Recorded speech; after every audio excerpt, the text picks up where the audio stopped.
Sa bayan ng Alfonso Castañeda sa Nueva Vizcaya, nakuhanan pa ng video ang mga estudyanteng tumatawid sa isang hanging bridge. Maya-maya pa, bigla na lang bumigay ang tulay. Dahil sa insidente, mahigit 30 estudyante ang sugatan at nasaktan.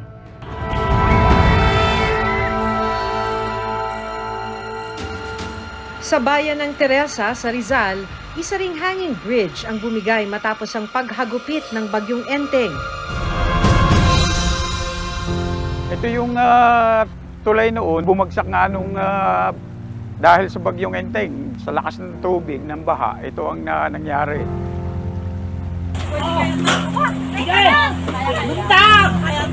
Ano nga ba ang ginagawa ng pamahalaan para matugunan ang mga problemang ito?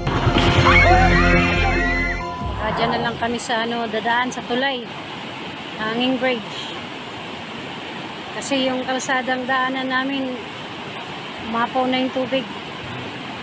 August 28, 2024, nakuna naman ng cellphone video ang masamang panahon sa barangay Prinsa sa Teresa, Rizal. Ayan guys. Malakas ang ragasan ng tubig sa ilog noon dahil sa habagat. Kapansin-pansin din ang isang hanging bridge sa ibabaw ng rumaragas ang ilog. Wow, ganda naman ng bridge. Wow, lakas ng tubig. Pero makalipas lang ang 5 araw, bumigay ang hanging bridge habang nananalasa ang bagyong Enteng. Nakunan pa ng cellphone video ang bahagi ng tulay na nakalubog sa tubig baha.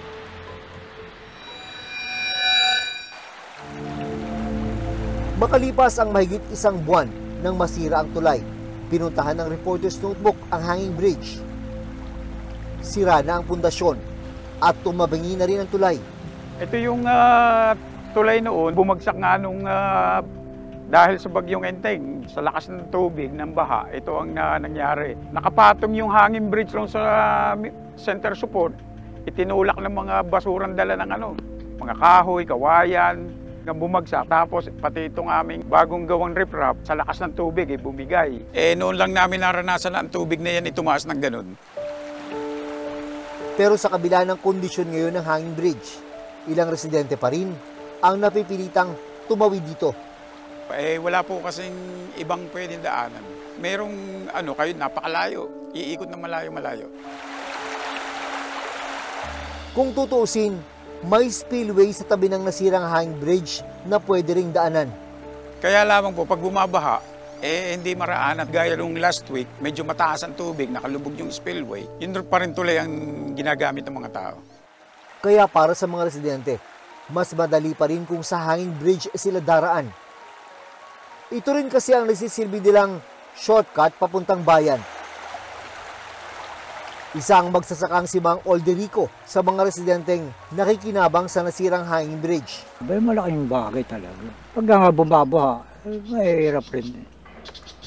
Pag ikimay dala, uwit kang ganyan. Aabutin daw kasi ng halos 30 minutong lakaran ang alternatibong daan papunta sa bayan para madala ang kanilang inaning pananim. Sabi ng kapitan ng barangay, binisita na raw ng lokal na pamahalaan ng Teresa, Rizal ang bumagsak na tulay. Nung mag-usap kami ng mga engineers na nagpunta rito, yun ang pinag-usapan namin, yung bagong design para mas matibay. Kung itataas from yung level ng tubig noon, maganda yung itaas pa ng mga 2 meters. Hindi gawin na ngayon lang para kami maginawa ang taga rito. Mahirap pa yung pagbumabaha, lumalambitin ka para ang matching. Kinuha namin ng pahayag ang LGU ng Teresa, Rizal para tanungin kung ano ang plano nila sa nasirang hanging bridge. Pero hanggang ngayon, hindi pa rin sila sumasagot sa amin. Sa bayan naman ng Alfonso Castañeda sa Nueva Vizcaya, isang hanging bridge rin ang bigla na lang bumigay habang tumatawid ang mga estudyante. Isang estudyanteng si Janrel Atan, 14 na taong gulang sa mga tumatawid noon sa hanging bridge. Pero si Janrel, isa sa pinakamalalang napuruhan dahil sa aksidente. at kinailangan pang operahan matapos pumutok ang pali o spleen sa loob ng kanyang tiyan. Masakit ang kalooban ko. Ganon ang mangyayari sa anak ko. Hindi ko matanggap yung nangyari sa kanila. Dahil ko po magkaloob sa kanila, Panginoon. Patnubayan ko rin ang mga anak nila, Panginoon. Sa Castaneda ngayon. Nito lang nakaraang linggo, nakalabas na ng ospital si John Rel. Patuloy siyang nagpapagaling, pero hindi pa rin daw nawawala kay John Rel ang takot sa naranasang aksidente. Natakot ko siya sa nangyari, kaya ganon hinahawakan sa kamay habang siya ay natutulog. Sa investigasyon ng mga otoridad, overloaded ang tulay, kaya ito bumigay. Umabot kasi sa halos 4 na po ang mga estudyante at guro na sabay-sabay na tumawid sa hanging bridge. Samantalang hanggang 5 katao lang daw ang kaya nito. Sa opisyal na pahayag ng lokal na pamahalaan ng Alfonso Castañeda, sinabi nilang agad silang rumesponde sa pinangyarihan ng aksidente at nagbigay ng atensyong medikal sa mga sugatang estudyante. Sinisiguro din lang patuloy nilang imo-monitor at bibigyan ng tulong ang mga biktima ng aksidente. Sa ngayon, unti-unti nang sinisimulan ang paggawa ng bumigay na hanging bridge matapos ang insidente. Ayon sa datos ng Department of Public Works and Highways o DPWH, sa mahigit 4,000 tulay sa bansa, mahigit 2,000 rito ang may tuturing na nasa good condition. Halos 2,000 naman sa mga tulay na ito ay may tuturing na fair condition o walang malaking depekto, habang mahigit 200 tulay naman ang may tuturing na poor condition o may malaking panganib sa lugar at sa mga gumagamit nito.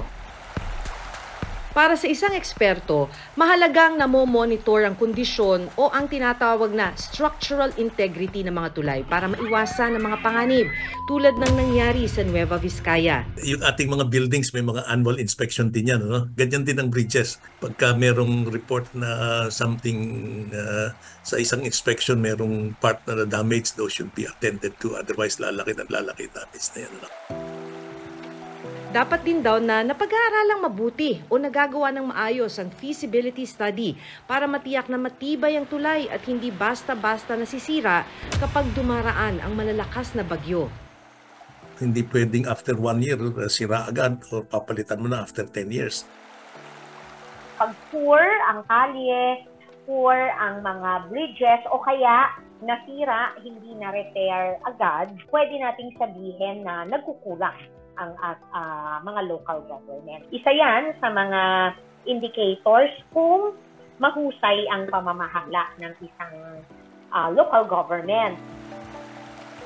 Ang DPWH naman po ay lagi pong nakaagapay po yan sa pangangailangan po ng ating mga residente. Lalo-lalo na yung dati nating nakikita na tumatawid po sa cable. Hopefully, isaayos na din po yan para sa kapakinabangan din naman ng ating mga residente na nasa location po na yun.